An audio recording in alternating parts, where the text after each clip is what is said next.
question is, how do we help churches develop the capacity to faithfully steward the philanthropic resources or external resources? I think that, in some ways, the work that you two are doing with the Oikos Institute is one manifestation of that, which is helping various leaders of faith traditions be able to sort of like understand and decode the landscape of the various different forms of capital that are out there, and to re-envision and think about the assets that they currently have. And I think, there's sort of like questions of like, what are the main mechanisms for that? Because philanthropy is notoriously a sort of like closed social grouping.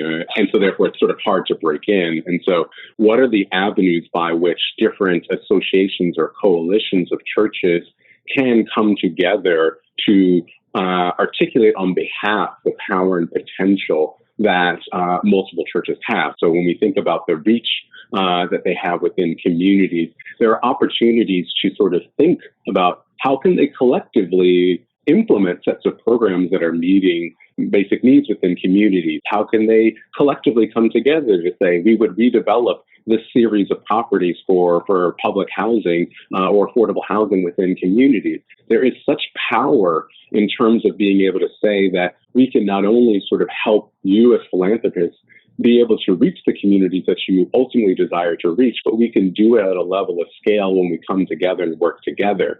And so there are lots of ways where I'm in conversations now with various different philanthropies where we're trying to figure out how to crack that code, who are the partnerships, who are the intermediaries that help to unlock that particular potential. But it does rely on the sort of articulation of what that programmatic work would look like. What are the set of metrics and measures of success and impact that can happen? How do they assess the power of that work?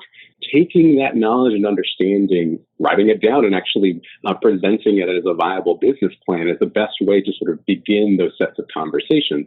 And as I said before, I think now more than ever, the opportunity, the ways in which conversations around diversity, equity, and inclusion have now meant that people feel much more comfortable about talking about faith in the workplace, have now created the conditions in which people would say, oh, actually, yes, this is the right possibility. This is the right constituency that we should be engaging with.